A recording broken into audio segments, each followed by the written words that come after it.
भीड़ में सबसे मेहनती लोग अक्सर सबसे पीछे रह जाते हैं और जो सबसे चतुर होते हैं वो उन्हीं मेहनती लोगों की पीठ पर खड़े होकर सबसे आगे निकल जाते हैं। क्या ये अन्याय है? शायद। क्या ये दुनिया की हकीकत है? बिल्कुल। आज मैं आपको एक ऐसी कहानी सुनाने जा रहा हूं जिसमें एक आदमी ने उम्र भर मेहनत की लेकिन इतिहास ने उसे भुला दिया, और एक दूसरा आदमी जिसने दूसरों से काम लिया वो अमर हो गया। जब काम और क्रेडिट अलग अलग रास्तों पर चल पड़े। 1890 का दशक था। दुनिया बिजली के भविष्य को लेकर रोमांचित थी। दो महान वैज्ञानिक थॉमस एडिसन और निकोला टेस्ला अमेरिका की धरती पर बिजली की बादशाहत के लिए काम कर रहे थे। एडिसन, जो पहले से ही मशहूर थे, ने टेस्ला को अपनी कंपनी में नौकरी दी। एक असाधारण प्रतिभा के मालिक टेस्ला ने वादा किया कि वह कंपनी के जनरेटर सिस्टम में बड़ा सुधार लाएंगे। एडिसन ने वादा किया कि अगर वो यह कर पाते हैं तो उन्हें $50,000 का इनाम मिलेगा।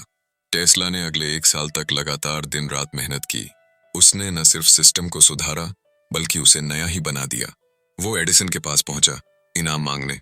एडिसन मुस्कुराया और कहा, तुम अमेरिकी ह्यूमर नहीं समझते टेस्ला, वो तो मजाक था। टेस्ला स्तब्ध रह गया। लेकिन यही नहीं, उस पूरे प्रोजेक्ट का सारा क्रेडिट एडिसन ले गया। टेस्ला ने रेडियो की तकनीक पर काम किया, वायरलेस ट्रांसमिशन पर रिसर्च की और कई ऐसे आविष्कार किए जिनसे आज का आधुनिक युग बना है। लेकिन रेडियो का क्रेडिट गुग्लियल्मो मार्कोनी को मिला। इतना ही नहीं, टेस्ला की 300 से अधिक खोजों में से आधे का पेटेंट दूसरों ने ले लिया। टेस्ला का अपराध क्या था? वो काम करता रहा लेकिन क्रेडिट का खेल नहीं खेला। एडिसन का सिद्धांत साफ था, दुनिया मेहनती लोगों से नहीं चतुर लोगों से चलती है। सब कुछ नहीं कर सकता, इसलिए उसे चाहिए ऐसे लोग जो अपने काम में दक्ष हों। और वो खुद बने मास्टर ऑफ ऑन ऑर्केस्ट्रा, जो दूसरों को दिशा दे और अंत में तालियों का हकदार भी वही हो।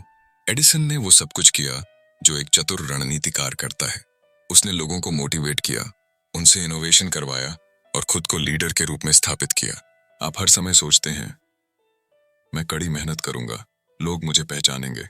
लेकिन असलियत यह है कि दुनिया परिणाम देखती है और उसका चेहरा वो बनता है जो सबसे आगे खड़ा होता है, भले ही असली काम किसी और ने किया हो। लेकिन असलियत यह है कि दुनिया परिणाम देखती है और उसका चेहरा वो बनता है जो सबसे आगे खड़ा होता है, लेकिन इस तरह भले ही असली काम किसी और ने किया हो। करे।